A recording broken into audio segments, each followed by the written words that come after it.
Welcome to NFL SnapWire. Let's break it all down. Justin Jefferson is one of the most calculated, media-aware stars in the league. Every word he says publicly is chosen carefully. So when he went out of his way to defend J.J. McCarthy during a casual live stream, it wasn't a throwaway comment, it was intentional. Gaming streams are usually Jefferson's escape. A place where football fades into the background. But the moment McCarthy's name was used as an insult, Jefferson stepped in without hesitation. That matters. Because Jefferson didn't defend McCarthy after a good game. He didn't defend him when the stats looked clean. He defended him when criticism was at its loudest. That's leadership. And it tells us a lot about the relationship between Minnesota's biggest star and its most questioned quarterback. Let's be honest, the 2025 season was brutal for J.J. McCarthy. After missing his rookie year in 2024, expectations were already uneven. He wasn't coming in as a polished veteran.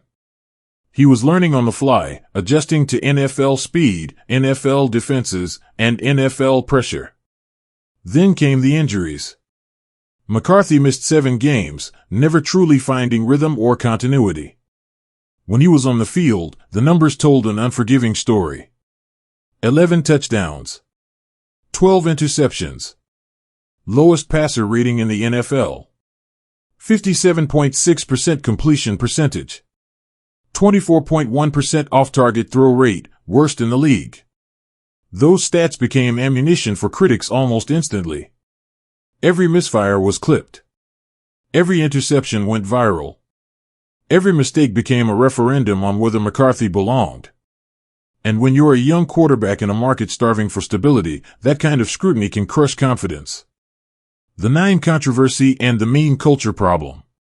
Things got even worse when McCarthy introduced his game day alter ego, 9. At first, it was harmless, just a nickname inspired by his jersey number. Something fun. Something personal. But once the losses piled up, the internet turned ruthless. 9 became a meme. 9 became a punchline. And McCarthy became the target of ridicule far beyond his play on the field. That's when Justin Jefferson stepped in publicly, again. I feel like that's just his alter ego that everybody has when they step out on the field, Jefferson said at the time. I don't really feel people are thinking of it the way he's taking it. Translation, McCarthy wasn't being arrogant. He was being human. And Jefferson understood that better than anyone. Jefferson's own season wasn't normal either. Here's the part many fans overlook. Justin Jefferson didn't have a dominant 2025 season either. By his standards, it was uncharacteristically quiet. Just 2 touchdowns. Barely 1,000 receiving yards. For most receivers, that would be a career year. For Jefferson, it was a step back. But context matters. McCarthy's inconsistency meant Jefferson spent entire games running clean routes with no ball coming his way. Missed reads. Overthrows. Underthrows. Timing issues. This wasn't Jefferson declining, it was an offense struggling to function. And yet, instead of pointing fingers, Jefferson chose to protect his quarterback. That says everything about his mindset. The numbers that raised alarms in Minnesota. From a front office perspective, the concern around McCarthy is understandable. He finished the season near the bottom in nearly every key passing metric. 1,632 passing yards, 33rd in the NFL. Completion percentage ranked in the 30s. League worst accuracy metrics. Multiple injury setbacks. For a team with playoff aspirations, that's a tough pill to swallow. And it's why speculation about McCarthy's future has exploded. Is he the guy?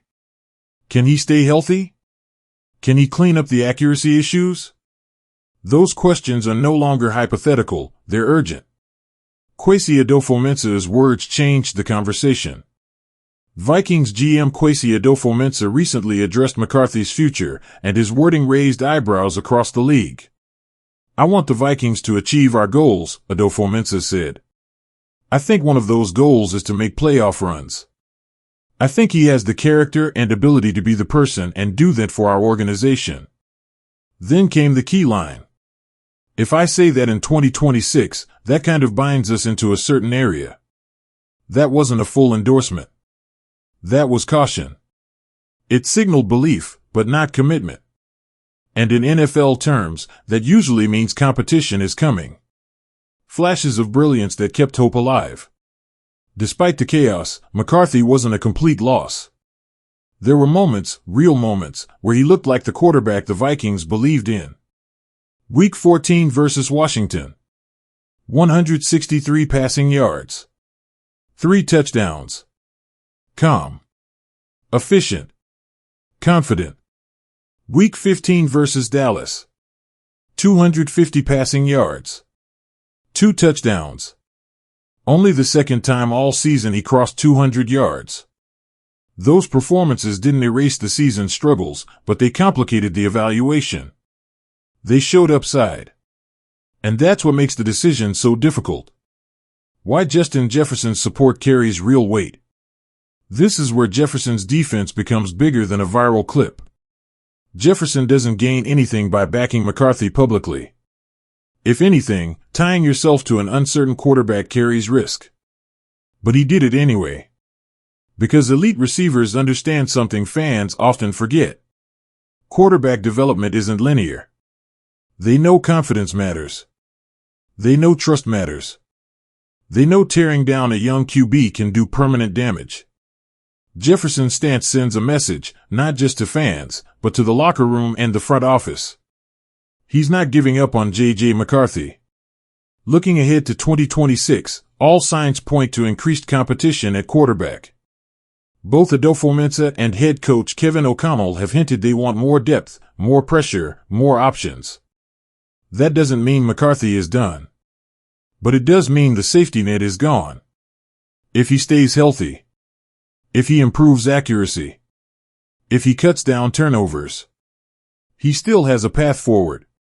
And if there's one thing working in his favor, it's the unwavering belief of the best wide receiver in football. In today's NFL, loyalty is rare. Public defense is even rarer. Justin Jefferson didn't have to speak up. He chose to.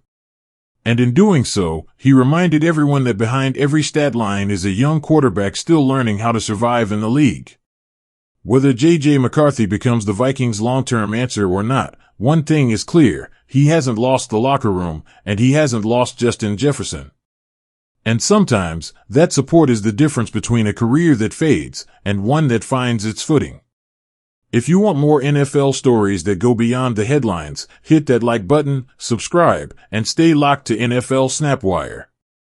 Because when the noise gets loud, we bring you the real story behind the game.